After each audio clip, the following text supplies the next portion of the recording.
Hello, everybody, and welcome back to the Garden of Sports Fantasy Football Podcast. We're back after a short hiatus. We just had crazy schedules the past couple weeks with Zach having a new job and busy time of year at my job. So we want to get back to our weekly ways, though, and pump out an episode here. We have a new format, though. We're going to go 3x3x3. Zach, me, and then our guest here, Kyle. Hello. We'll have... What's up, everybody? We will have our top 3 grabs right off the bat every episode from now on so that you can know exactly who we want you to grab for your team if you don't have that, up to an hour to listen to a podcast. And then from there, we'll move on to our surprises of the week, injuries, and then trade targets if you're into that kind of thing.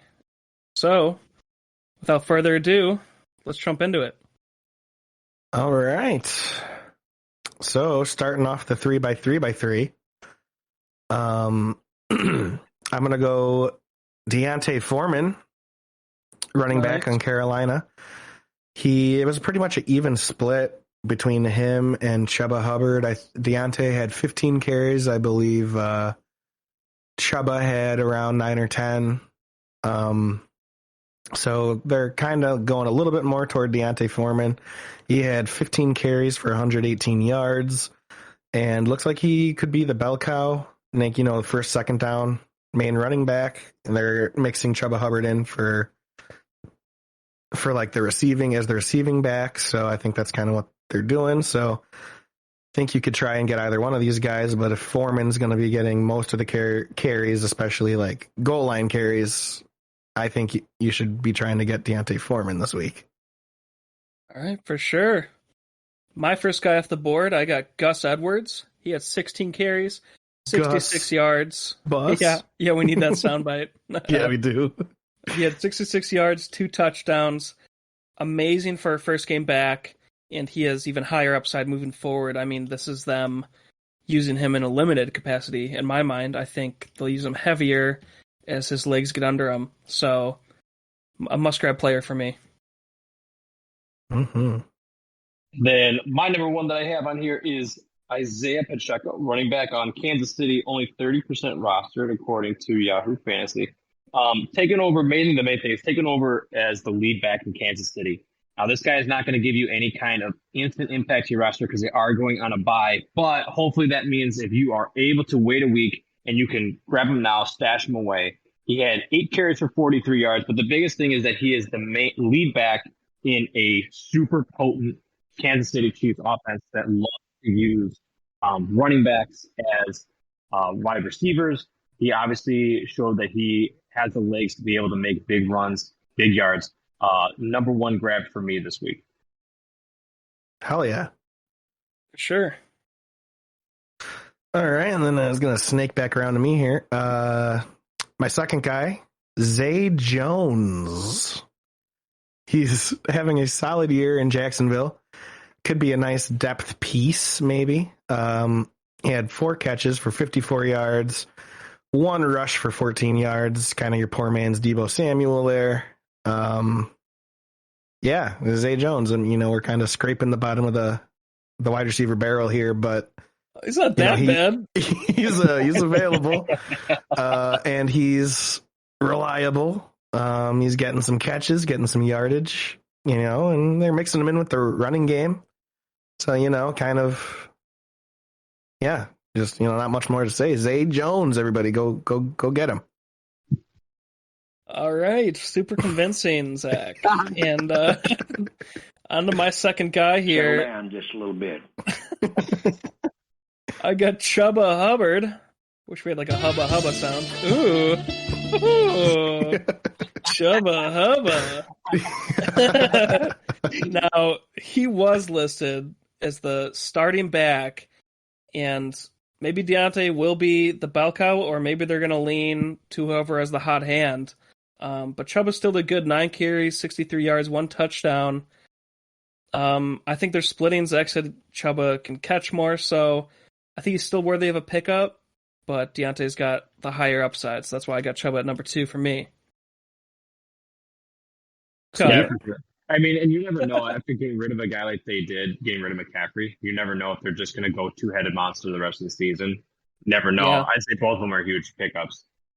For me, I'm going to go to the tight end position for anyone who's really struggling to find a possible tight end, whether you have an injury, have bye weeks coming up, or maybe your tight end is just not performing. This new guy is a rookie who's now been on Denver, Greg Dulcich. He is only 7.8% rostered according to Yahoo Fantasy. He went 6 for 9 in receptions for 51 yards, so not a huge stat line. So not a huge stat line, but 2 games, and he's had 11.4 and then 8.1 points. He has, after the last game, reading all the reports, he's definitely established himself as a big target in the middle of the field. And kind of depending on the fact that whether Russell Wilson plays or not, the fact that he's been able to show this, he might be a really good possible pickup. I don't even know, with only 7.8%, he might not even really need a waiver on it. You might be able to wait afterwards and then just add him to your team. But if you're struggling, that might be someone who might start to break out. All right. Yeah, Sure. I like that. I was looking at the tight end names, and I glossed over him, but after the stats and everything, seems like that definitely could be a nice tight end move there. So nice. Sure. Because I'm always looking for tight ends because I own Kyle Pitts in both of my fantasy leagues this year. So I'm definitely any tight end relevancy. I'm all over. So yeah. Thank you, Kyle. Yeah, seriously. But all right, my third guy here, Daniel Jones.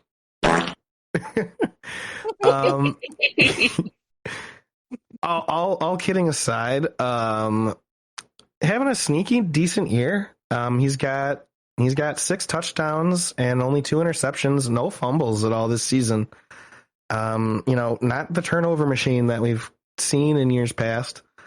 Brian Daboll's getting this guy, in a rhythm, getting this guy some confidence, giving him an offense that literally sticks to granted few things that Daniel Jones does well, but hey, they're putting him an offense together for him. He went 19 for 30 in this last game here, 202 yards, 1 touchdown, 11 rushes for 107 yards and a touchdown. Watch out, Lamar Jackson. He had no turnovers, and he's having a sneaky decent year. He's a top 10 fantasy quarterback right now. I bet a lot of people don't know that. Yeah, number 9, baby. Yeah, wow. So I don't think any of us had him in our top 10 QBs for that preseason episode. No, I actually had him probably at the bottom of all the starting QBs. He's probably closer to 32 for Under me. Trubisky? No, I was thinking but he was still close. But if I would have hid the name from you and just showed you that stat line, you would have been like, "Oh man, who is this really good quarterback? Who's that mobile? Is it who is this that's running that much, getting a touchdown and then throwing it, no interceptions? Wow." Yeah, no fumbles. It would be Daniel Jones. Would be nobody's first answer for that stat line. He's sneaky. If you're looking for a quarterback, I know it's Daniel Jones, and the Giants, and I feel like we are all kind of, iffy on him besides basically Saquon Barkley. But I mean, if you're desperate and you need someone, even if you're not desperate, you just need a better quarterback. I mean, I feel like he's someone to take a risk on. Yeah, I agree. So Sure. Daniel Jones, if he's available, give him a look. Maybe it'll be worth it. For sure. And I actually have his wideout as my next guy, my third pickup, Wan'Dale Robinson, 6 receptions, 50 yards, 8 fantasy points, but more importantly, or I think he had in full PPR, he's over 10 fantasy points 2 weeks in a row. So he's looking like the most dependable and consistent wideout for Daniel Jones. So moving forward, I think, if you want the number 1 wideout for a top 10 QB, like we just said, this guy is worthy of a pickup. Hell yeah. Awesome. And then I'm going to give everybody maybe something a little different. We kind of talked about everyone. I'm going to give you guys a kicker to take a look at. Yeah! We're looking at Jason Myers out of Seattle. He is only 35% rostered. Right now, he is currently ranked 3rd in fantasy points for kickers. He has had in 5 consecutive weeks, he has been over 10 points every week. He is 15 out of 16 out of his kicks for this year. Wow. The surprising thing too is that honestly, I don't think any of us after Russell Wilson left, I don't think any of us really thought that Seattle's offensive, was going to be as good as it is this year, and it's continuing to be really good. No, they're like a fantasy gold mine almost right now. Honestly, though, and so now I'm talking about Jason because the biggest thing is that fantasy points. If you can get your kicker to get over 10 points, that's huge. I mean, that can cover. I mean, take it from me. I lost by 0.3 points the other week. Had my kicker kicked one more extra point, I would have been fine. If you can get a kicker that's kicking over 10 points 5 consecutive weeks, that's worthy of a pickup. And even depending on how desperate you are, maybe even a waiver ad if you're low, like on the waiver wire. Yeah, this is giving me kind of around this time last year when I was bringing up McPherson. This is similar vibes. When you're hot, I like this move. Might be looking for him tomorrow.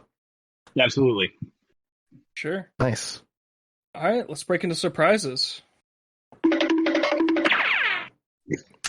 All right, yeah, surprises. Surprise, to be sure. All right.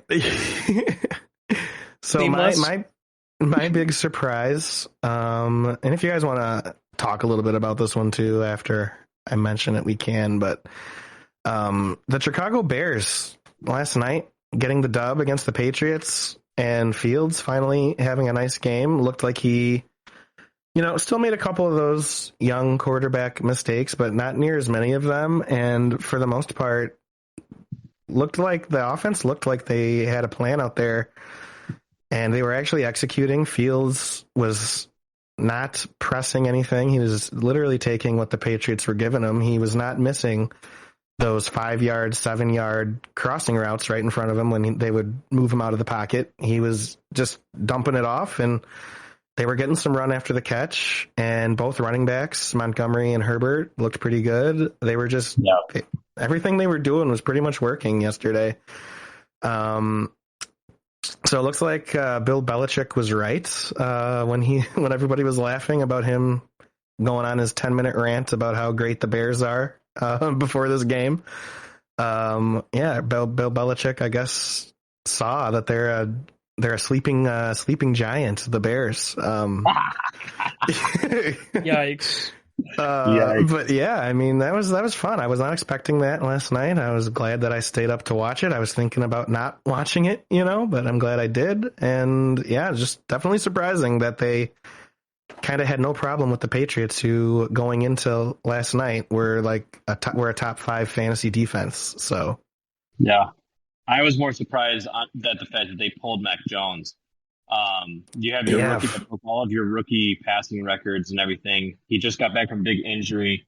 He's going to take a little bit of time to get settled. His left tackle was absolutely awful, was letting Robert Quinn get into him every single play, and you're going to pull him that early. He's, it's going to take time for him to get readjusted. He missed multiple weeks. So I was just honestly shocked that they pulled him that early. Bailey Zappe came in and honestly didn't do much better. It did have some touchdown drives, but ended up Bailey Zappe, baby.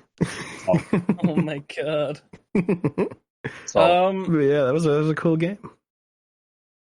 I don't know. I'm a little bit of a downer. I think he still hasn't passed his throwing. 61.9 completion percentage. That's not even like his best in the year. It's not his most yards passing of the year. It's not even his most running yards of the year. So I don't know. All around, it was his best performance yet. But yeah, but if you look at, I want to see a lot more. What you want to look at, though, why I say it was his best performance is look how many times they punted. Look at their third down percentage. I mean, all that was way up. And they didn't really have a lot of stalling drives. Like the offense looked a lot better. They weren't going that. They weren't really going 3 and out at all, which was nice. We're not used to that as Bears fans. Yeah, better play calling for sure. Yeah. All right, Jake, what's your surprise, buddy? Josh Jacobs, 3rd week in a row, over 140 rushing yards, and he had 3 touchdowns this week, 35 fantasy points. It's insane that he's done this 3 weeks in a row, and it's pretty cool, I guess. Yeah. He 3 weeks in a row is the number 4 running back now. You got this guy, I mean, later or mid to late rounds in your draft. This is maybe the biggest steal of the year. Yeah, I agree. I've always been a fan of Josh Jacobs. He's definitely he's putting it all together this year. I really don't know. I always thought that he had this in him, but we haven't really seen him be this good and this consistent. He would always have like one game like this, and then he'd go like 3 or 4 weeks of like average, and then he'd have another great game. He would never like put it together like multiple weeks, and so we're finally seeing that. This guy's definitely a surprise, but as Emperor Palpatine says, a welcome one.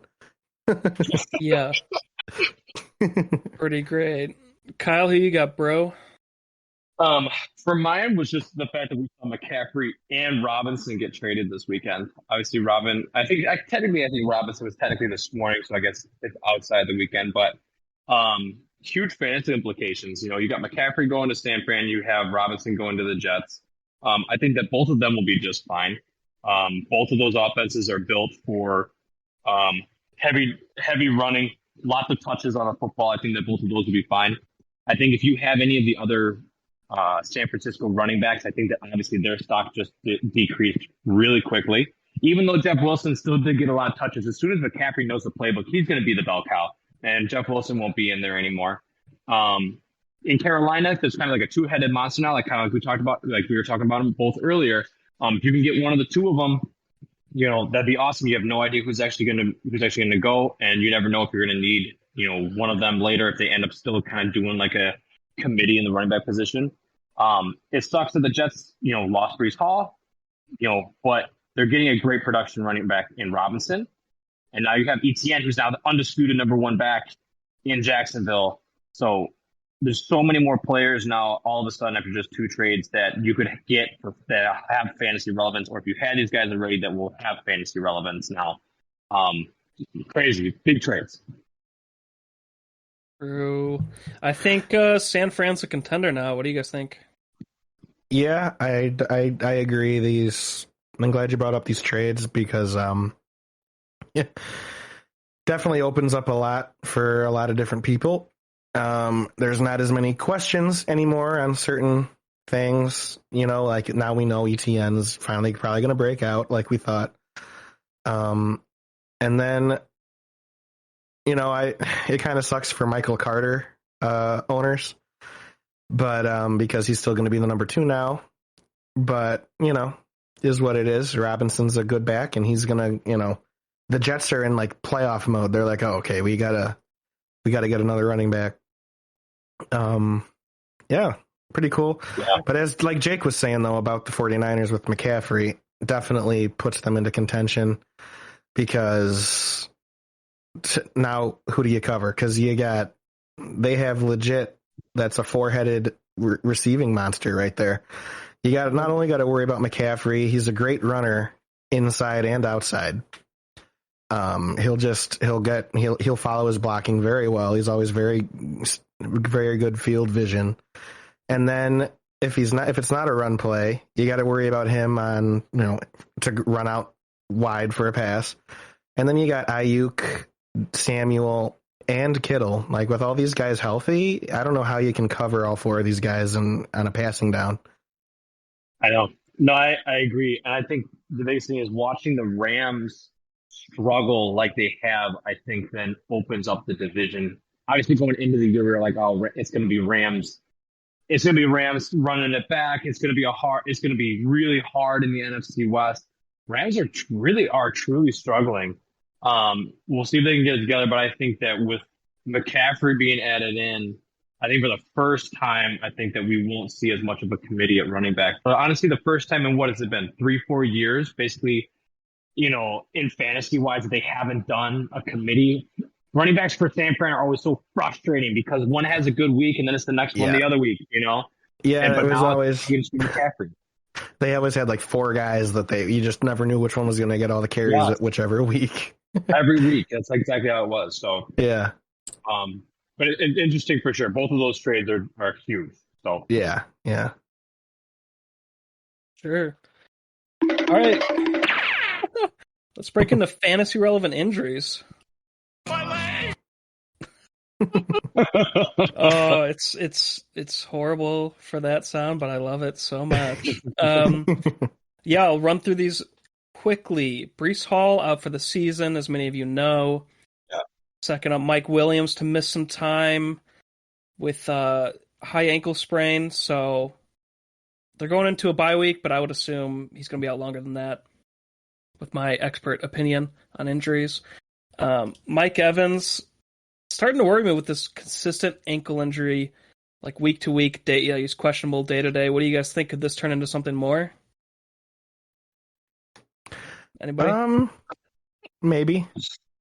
I don't know what to think. It makes me a little nervous, but not. I'm not panicking yet. For sure. I think with it being only Tuesday, I think that obviously we'll kind of see as the weeks go on. How he's practicing. If they just have him limited, if he's not even practicing at all. I'm not panicking yet, but it makes me nervous, especially if like he's one of your top contributors on your team. I would be. Yeah, I mean, you had to get him 4th or 5th round. Absolutely, and I would have a backup absolutely ready to go, and that's where like some of these people that we talked about earlier. If you can get one of them, stash them away, just have them as backup, and then worst case, you have a great backup in case something else happens to anybody else. But not panicking, but it makes me nervous. For sure. All right, and then DK Metcalf carted off the field, but does not need surgery, luckily. So it's kind of a miracle. Everybody thought he was done, and there's still potential there for him to return later. There's no timetable yet. Darren Waller targeting Week 8 return. Michael Thomas aims to return in Week 8. Ezekiel Elliott, knee is sore and he's questionable. So that's worrisome with how many miles are on those legs. Keep an eye on that. DeAndre Swift, ankle and shoulder. He's been gone since Week 3, targeting a Week 8 return. So if you've been holding on to him for this long, this will be big boost for you. And then James Conner still questionable for Week 8. That would make Eno Benjamin another great, what would you call it, flex, I guess, for this week. Yeah. Even second tier if you're weaker running back. So keep an eye on James Conner, though, if you're an Eno owner. All right. Let's break into trades. Buy lows. If you guys just we'll switch off on these. I'll take Kareem Hunt. All right. Falcon punch. Just a stand-up guy, but he's gonna get traded. I'm pretty sure he's been made publicly known that he's on the trade block. Cleveland's not gonna win shit this year. And they have 2 running backs, so they're putting Kareem out there, and I think he'll be an instant great contributor on any other team. When he's not next to Chubb, a top 5 running back in the league. So yeah. I would buy low. This is like a speculative buy low, but I think with how he hasn't been doing well, you could get him for cheap right now. Yeah, definitely. And if he gets all the carries, he could easily be like a top back, those weeks if he does get traded. So definitely one to watch. For sure. All right. I'll take this next guy here, DJ Moore.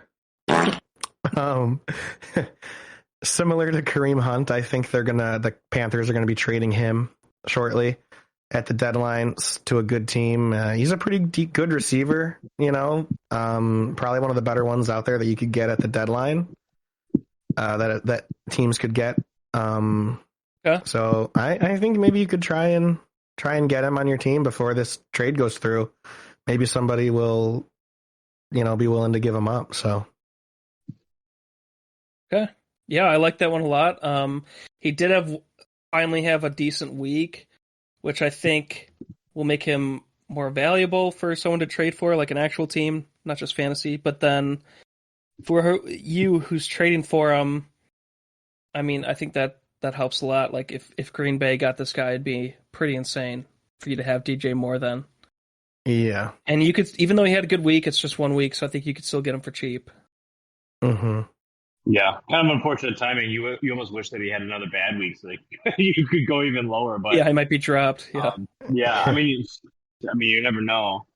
Um, the next guy that I've got is Khalil Herbert on the Bears. The biggest thing with the Bears is everyone knows that they're in a rebuild, and GM Ryan Poles has not been shy about the idea of trading away some of the superstars to try and get more draft picks to try and rebuild this team. One of the biggest things that they have to be able to trade on the offensive side, really actually the only name they probably have to be able to trade, is going to be Montgomery, the running back. I mean, has looked awesome all year. Both of them have, but Montgomery has looked awesome all year.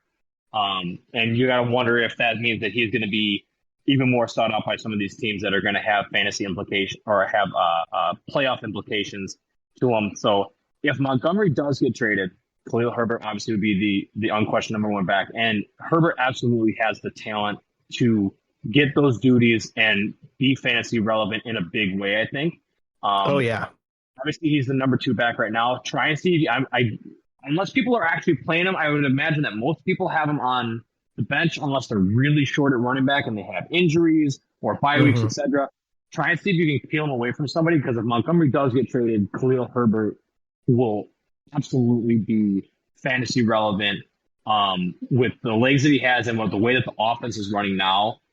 I mean, I think that he'd be awesome. So, oh yeah, just something to take a look into. And I think they're kind of setting it up too that way, because if you notice, they're not putting Herbert and Montgomery out there at the same time. Whenever they do two running back things, they always bring Herbert out there with Ebner. So they're getting a dose of what it would be like with those two guys, I feel like. I don't know. I feel like that's what they're kind of seeing.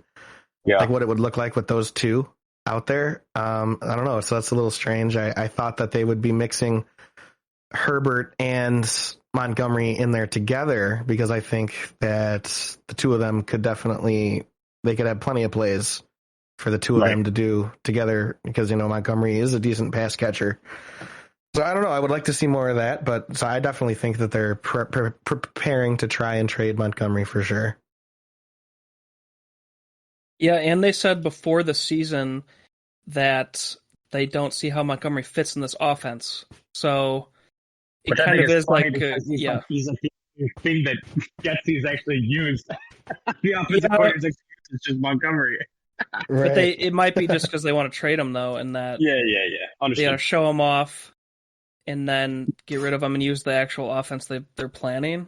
It is weird that they said that to start the year.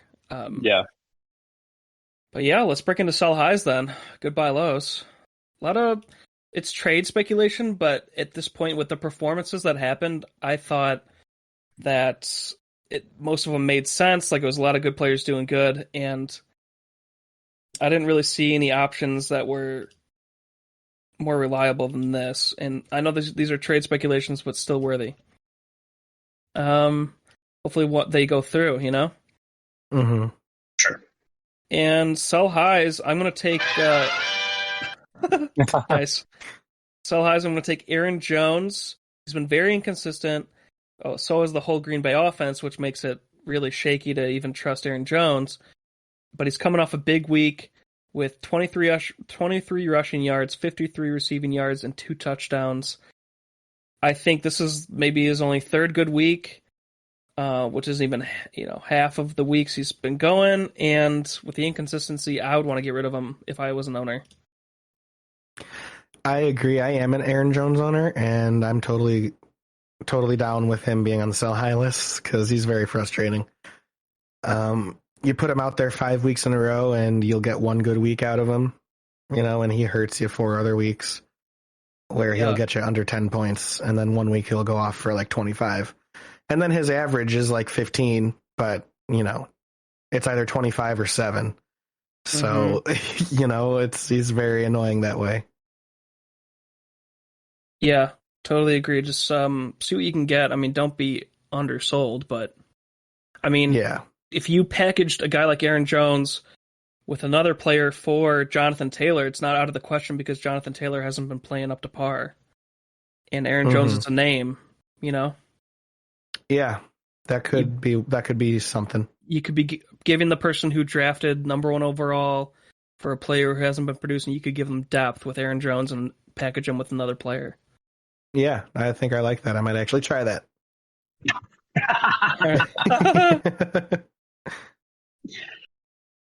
And then, I'm going to go with, on the sell high, Raheem Mostert. He had 79 yards on 16 carries, 4 receptions for 30 yards and a touchdown. He does have an injury history to him, hence why I did the my legs sound, but sell him while you can, while he's like the number 1 back on a high potent offense. Yeah, I think this guy is a walk-in injury.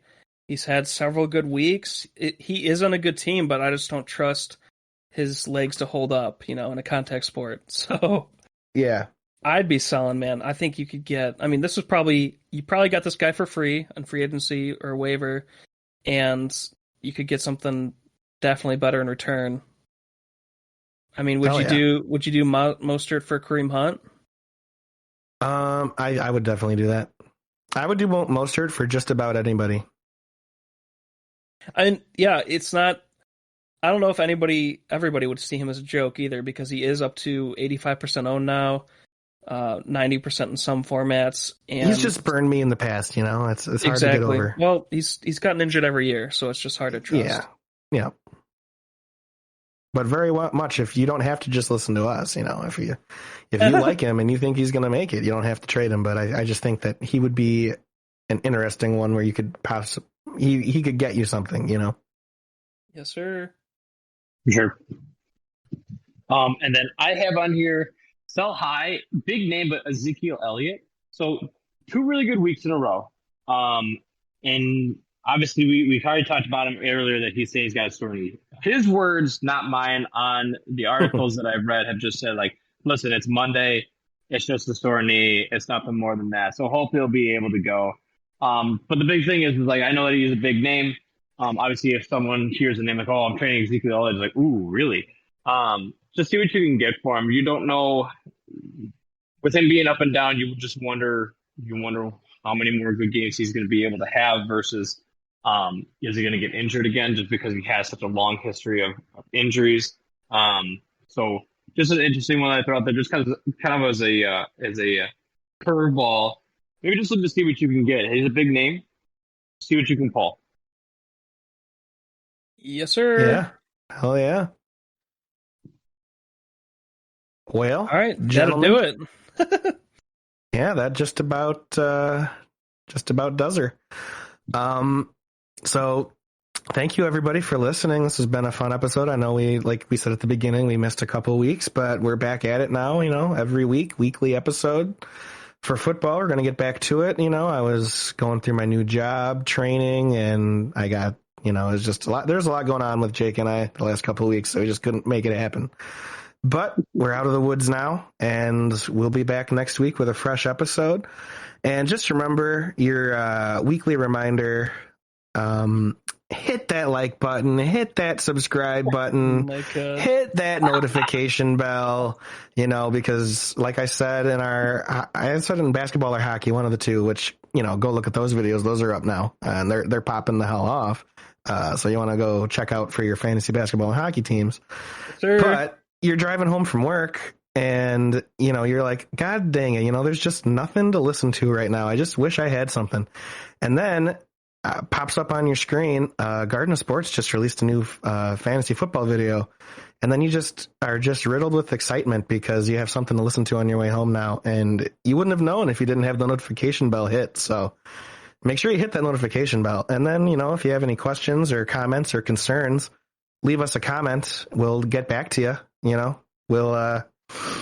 love answering all your questions and just hearing how you guys think we're doing and just some feedback. So thank you all so much for doing all that. And also go follow us on our social media. We got Facebook, facebook.com/Garden of Sports Podcast. We have Instagram, instagram.com/Garden of Sports. And we got Twitter, twitter.com/GOSPod 2021. go over there, give us a follow, and all that jazz. And we will see you back here next week for a new fantasy football episode. Thanks, everybody. Thank you. Cheers.